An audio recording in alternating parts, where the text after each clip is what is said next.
আজকে আমরা মানুষের চাহিদা আর প্রেরণা নিয়ে একটা খুব পরিচিত তত্ত্ব নিয়ে কথা বলবো।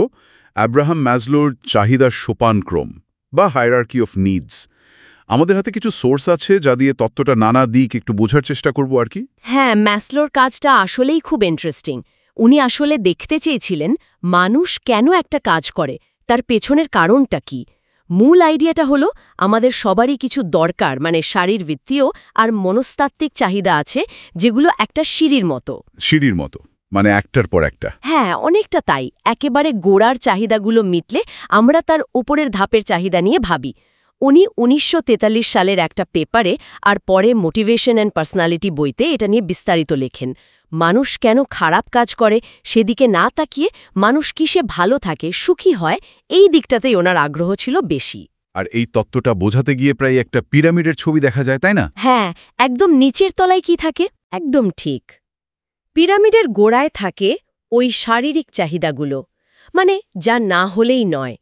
ধরুন খাবার, জল, বাতাস, ঘুম, থাকার জায়গা, পোশাক। এগুলো তো বেসিক বাঁচার জিনিস। হ্যাঁ, মাসলো শরীরের ভেতরের ভারসাম্য রক্ষা হোমিওস্টেসিস সেটাকেও এর মধ্যে ধরেছেন। এমনকি প্রজাতি রক্ষার জন্য যৌন প্রজননকেও উনি এই স্তরেই রেখেছেন। এগুলো মিটলেই তবে পরের চিন্তা। আচ্ছা, তাহলে এই ভিতটা তৈরি হলে মানুষ স্বাভাবিকভাবে একটু সুরক্ষার কথা ভাবে। দ্বিতীয় স্তরটা হলো নিরাপত্তা চাহিদা। একদম, নিজের সুরক্ষা, আর্থিক নিরাপত্তা, স্বাস্থ্য, চাকরি থাকবে কিনা, অ্যাক্সিডেন্ট হবে না তো, এই সব চিন্তা আর কি।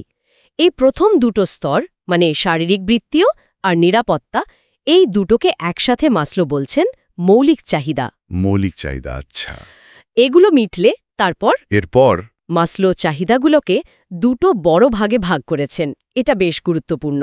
ঘাটতি চাহিদা বা ডি নিডস আর বৃদ্ধির চাহিদা বা বি নিডস। ঘাটতি আর বৃদ্ধি এগুলো হলো ঘাটতি চাহিদা, এগুলোর অভাব হলে আমাদের খারাপ লাগে, একটা টানাপোড়েন তৈরি হয়। এগুলো মিটে গেলে সেই অভাবটা চলে যায়। আচ্ছা, বুঝতে পারছি।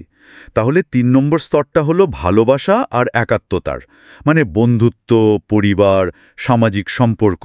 হ্যাঁ হ্যাঁ, মানুষের তো একা থাকতে ভালো লাগে না, তাই না? হ্যাঁ। মানসিক সুস্থতার জন্য অন্যদের সাথে মেশা, বন্ধুত্ব, একটা গভীর সম্পর্ক, পরিবারের অংশ হওয়া, কোনো দলে থাকা, এই অনুভূতিগুলো খুব দরকারি।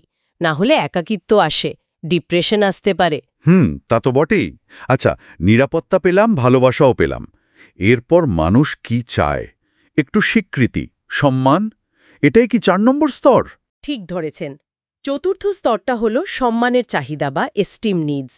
এখানে শুধু যে অন্যেরা আমাকে সম্মান করুক তাই নয়, নিজের প্রতি নিজের সম্মান, নিজের যোগ্যতা নিয়ে আত্মবিশ্বাস, কিছু অর্জন করার অনুভূতি, এগুলোও পড়ে। মাসলো এটাকে আবার দুটো ভাগে দেখেছেন, নিজের অর্জন থেকে পাওয়া সম্মান আর অন্যদের থেকে পাওয়া স্বীকৃতি বা স্ট্যাটাস। এই ৩ আর ৪ নম্বর স্তরকে কি উনি অন্য কোনো নামে ডেকেছেন? হ্যাঁ, এই ভালোবাসা, একাত্মতা আর সম্মান, এই দুটোকে একসাথে উনি বলছেন মনস্তাত্ত্বিক চাহিদা। তাহলে মৌলিক চাহিদা গেল, মনস্তাত্ত্বিক চাহিদাও গেল। পিরামিডের একেবারে উপরে কি ওই বৃদ্ধির চাহিদাগুলো? হ্যাঁ, পিরামিডের চূড়ায় আছে পঞ্চম স্তর, আত্ম উপলব্ধির চাহিদা বা সেলফ অ্যাকচুয়ালাইজেশন।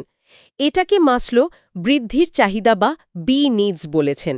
এটা কোনো কিছুর অভাব থেকে আসে না। অভাব থেকে আসে না?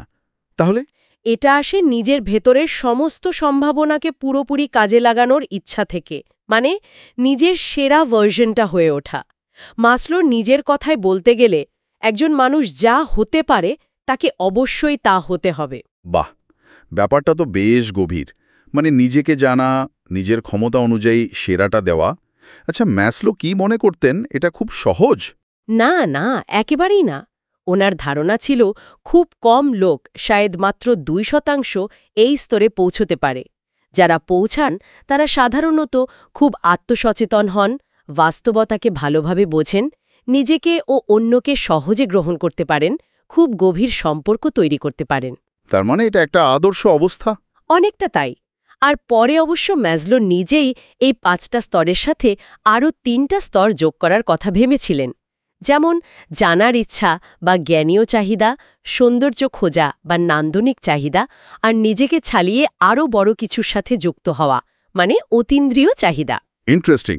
তত্ত্বটা তো শুধু সাইকোলজিতে নয়, বাইরেও, যেমন ধরুন ব্যবসা বা শিক্ষাক্ষেত্রে বেশ জনপ্রিয় হয়েছে। কিন্তু এর সমালোচনাও তো আছে, তাই না? অবশ্যই আছে, আর সমালোচনাগুলোও বেশ যুক্তিযুক্ত। সবচেয়ে বড় প্রশ্ন হল, এই ধাপগুলো কি সত্যি এতটা পরপর আসে?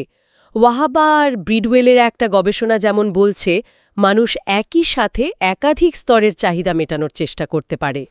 হ্যাঁ, এটা তো হতেই পারে। আমার খিদেও পেয়েছে, আবার চিঙ্গুদের সাথে আড্ডা দিতেও ইচ্ছা করছে। দুটোই তো একসাথে হতে পারে। ঠিক। আবার ওই যে আত্ম উপলব্ধির ধারণাটা, ওটা বৈজ্ঞানিকভাবে মাপা বা পরীক্ষা করা খুব কঠিন। আর মাসলোর রিসার্চের স্যাম্পেল নিয়েও তো কথা হয়। মানে উনি কাদের উপর ভিত্তি করে এই তত্ত্ব বানিয়েছিলেন? হ্যাঁ, সেটাও একটা বড় সমালোচনা। উনি মূলত পশ্চিমা শিক্ষিত শ্বেতাঙ্গ পুরুষদের পর্যবেক্ষণ করে সিদ্ধান্তে এসেছিলেন। ফলে তত্ত্বটা কতটা সার্বজনীন সেই প্রশ্ন ওঠে। আর ওই ব্ল্যাকফুট জাতির বিশ্বাসের সাথে মিলের ব্যাপারটা, সেটা নিয়ে কি জানা যায়? হ্যাঁ, সম্প্রতি এমন সমালোচনা উঠেছে যে মাসলো হয়তো উত্তর আমেরিকার ব্ল্যাকফুট জাতির জীবনদর্শন বা বিশ্বাস দ্বারা কিছুটা প্রভাবিত হয়েছিলেন, যেখানে ব্যক্তির চেয়ে গোষ্ঠীর ভালো থাকা বা জ্ঞান বিনিময় বেশি গুরুত্বপূর্ণ, কিন্তু সেই প্রভাবের কথা স্পষ্টভাবে স্বীকার করেননি। তবে এটা নিয়েও বিতর্ক আছে, আর মাসলোর তত্ত্বের কাঠামো কিন্তু এই বিতর্কের আগেই তৈরি হয়েছিল। তবে মাসলো নিজেও তো কিছুটা নমনীয় ছিলেন এই ক্রমটা নিয়ে, তাই না? একদম।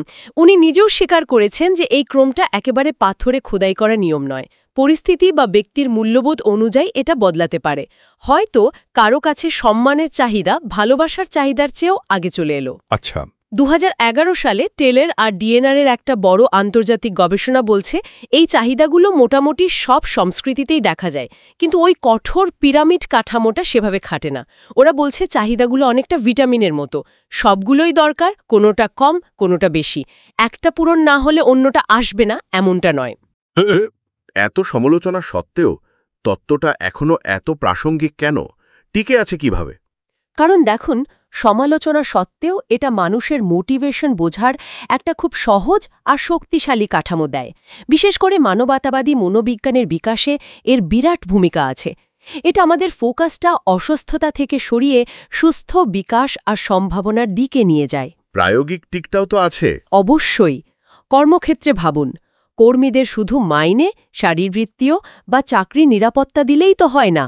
তারা টিমের অংশ মনে করছে কিনা, একাত্মতা, তাদের কাজের স্বীকৃতি মিলছে কিনা, সম্মান, নতুন কিছু শেখার বা করার সুযোগ পাচ্ছে কিনা, আত্ম উপলব্ধি, এগুলোও দেখতে হয়।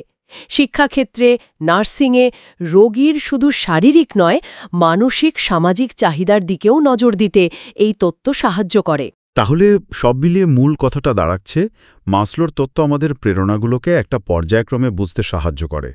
একদম বেসিক চাহিদা থেকে শুরু করে সম্পূর্ণ আত্মবিকাশ পর্যন্ত। এর সীমাবদ্ধতা আছে, ধাপগুলো হয়তো অতটা অনড় নয়, কিন্তু মানুষের চাওয়া পাওয়া বোঝার জন্য এটা একটা কাজের ফ্রেমওয়ার্ক। একদম ঠিক। আর আজকের আলোচনা শেষ করার আগে একটা প্রশ্ন ভাবার জন্য রেখে যাই, কি বলেন?